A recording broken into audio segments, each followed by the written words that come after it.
அன்பானவர்களே, அன்பு வணக்கங்கள். இறந்தவர்கள் மறுபடியும் எப்போது எப்படி பிறப்பார்கள் என்று ஒரு அன்பர் கேள்வி கேட்டிருக்கிறார். இறந்தவர்கள் ஆவி உலகிலே சில ஆண்டுகள் ஆவி உலக வாழ்க்கையை வாழ்ந்து ஆக வேண்டும். பூமியிலே அவர்கள் வாழ்ந்த போது சேகரித்துக் கொண்ட சேர்த்து கொண்ட கர்மாக்கள், வினைகள், சமஸ்காரங்கள் என்று சொல்லக்கூடிய பாவ புண்ணிய பதிவுகளினுடைய எண்ணத்திற்கு ஏற்ப அங்கே அவர்கள் ஒளி உலகம், இருள் உலகம் என்ற உலகிற்கு பிரித்து அனுப்பப்படுகிறார்கள். அதை நாம் சொர்க்கம், நரகம் என்று சொல்கிறோம். இங்கே செய்த பாவங்களுக்கு ஏற்றாற்போல் இருள் உலகிலே சில ஆண்டுகள், புண்ணியங்களுக்கு ஏற்றாற்போல் ஒளி உலகிலே சில ஆண்டுகள் அவர்கள் வாழ வேண்டிய கட்டாயத்திற்கு ஆளாக்கப்படுகிறார்கள். அது 1 ஆண்டுகளாக இருக்கலாம், 2 ஆண்டுகளாக இருக்கலாம், 5 ஆண்டுகளாக இருக்கலாம், 10 ஆண்டுகளாக கூட இருக்கலாம். பூமியினுடைய வாழ்ந்த போது வாழ்ந்த பதிவுகள், எண்ணங்களுக்கு ஏற்ப அந்த காலங்கள் வேறுபடுகிறது. அதற்கப்பால் தான் அவர்கள் பூமியிலே மறுபிறப்பை எடுக்கிறார்கள். இந்த மறுபிறப்பு எடுக்கும் பொழுது அவர்கள் எப்படி பிறப்பு எடுக்கிறார்கள் என்றால், ஒரு கணவன் மனைவி இருவரும் சேரும் போது அதன் மூலமாக ஒரு தாயினுடைய வயிற்றிலே பிண்டமானது வளர ஆரம்பிக்கிறது. இந்த பிண்டம் 90 நாட்கள் அந்த சதையால் உருவாக்கப்பட்ட அந்த சதை பிண்டமானது 90 நாட்கள் வளரும்.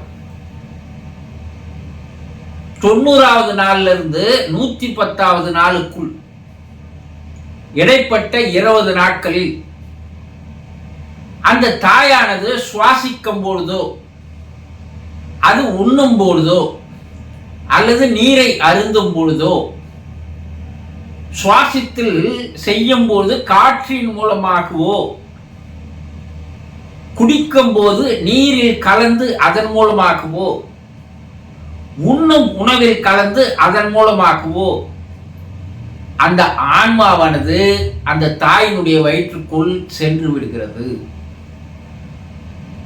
சென்ற அந்த ஆன்மாவானது அந்த சதை பிண்டத்தோடு போய் கலந்து அந்த சதை பிண்டத்தின் நடுவில் அது ஒரு இருப்பிடத்தை ஏற்படுத்திக் கொள்கிறது. அது உள்ளே அந்த பிண்டத்திற்குள் போன அடுத்த நொடி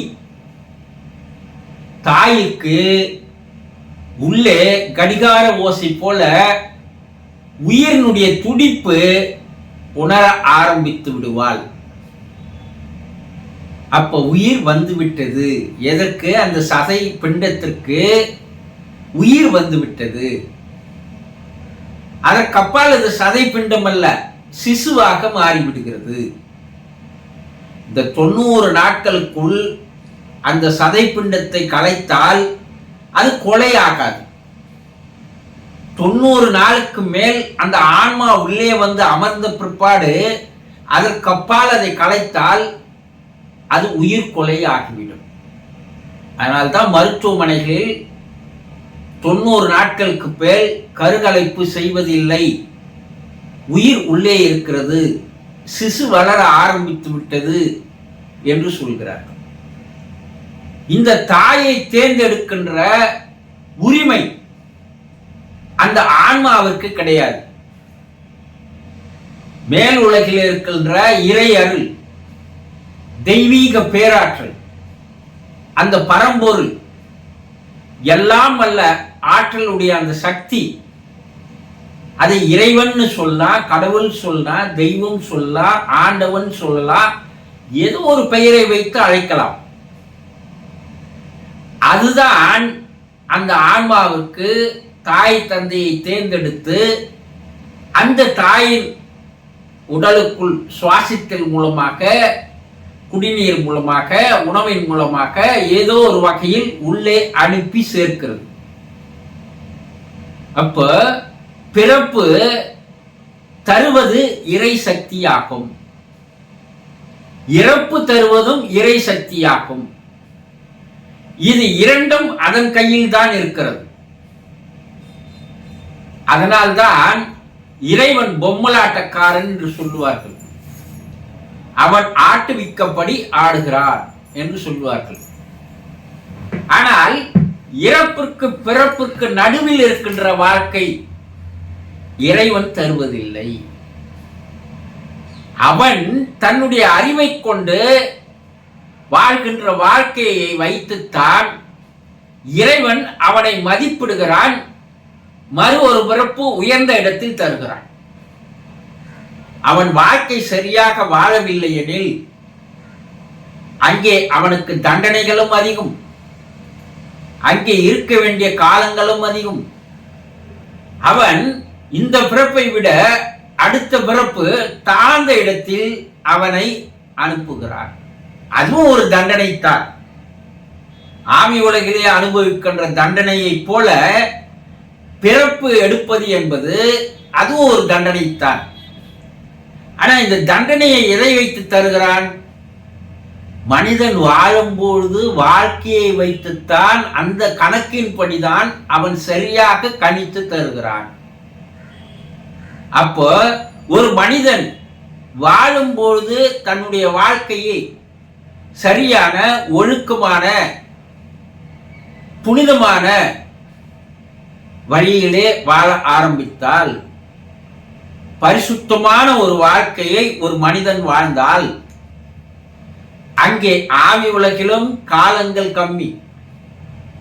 அதே நேரத்தில் அடுத்த பிறப்பும் உயர்ந்ததொரு பிறப்பை அடையக்கூடிய வாய்ப்பை மனிதன் ஏற்படுத்திக் கொள்கிறான்.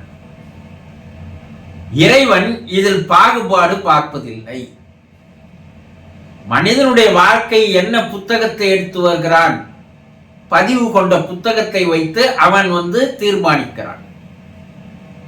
ஆக இறந்தவர் மறுபிறப்பு என்பது எப்போது என்றால், பூமியில் வாழ்ந்த வாழ்க்கையை கணக்கிட்டுதான் அவர்களுக்கு மறுபிறப்பு ஏற்படுகிறது. அந்த மறுபிறப்பும் பூமியில் வாழ்கின்ற வாழ்க்கையினுடைய கணக்கில் அடிப்படையில் தான் உயர்ந்த நிலையிலோ தாழ்ந்த நிலையிலையும் அமைகிறது. அப்ப நம்ம இப்ப பூமியில எது மாதிரி வாழணும் என்பதை ஆதி காலம் முதல் கொண்டு சித்தர்களும், யோகிகளும், ரிஷிகளும், முனிவர்களும், அவதாரங்கள் கூட பல்வேறு வகையில் உபதேசங்களாக தந்து சென்றிருந்தாலும் கூட நம் விருப்பத்திற்கு ஏற்ற வாழ்க்கையை வாழ்க்கிறோம். நாம் அதிகமான சொத்தை சேர்ப்பது போல இந்த கர்மாக்களை, சமஸ்காரங்களை, வாசனைகளை சேர்த்துக் கொள்கிறோம். அதை வைத்துத்தான் மறுபிறப்பு அமைகிறது. அந்த மறுபிறப்பும் இறைவன் தருவதல்ல, நாம் தேர்ந்தெடுத்துக் கொண்டதற்கு ஏற்ப அவன் செயல்படுகிறான். ஆக மறுபிறப்பு என்பது நாம் வாழ்ந்த வாழ்க்கையின் அடிப்படையை பொறுத்துத்தான் ஒவ்வொரு மனிதர்களுக்கும் காலங்கள் வித்தியாசப்படுகிறது. அடுத்த பிறப்பும் உயர்ந்த நிலை, தாழ்ந்த நிலை என வித்தியாசப்படுகிறது. அதை புரிந்து கொண்டு சரியான ஒரு வாழ்க்கையை, ஒழுக்கமான ஒரு வாழ்க்கையை, நெறியான ஒரு வாழ்க்கையை, புனிதமான ஒரு வாழ்க்கையை வாழ ஆரம்பித்தால் அடுத்த பிறப்பும் நமக்கு உயர்ந்த ஒரு பிறப்பு கிடைக்கும் என்பதை புரிந்து கொள்ளுங்கள். புரிந்து கொண்டீர்களா? சந்தோஷம்.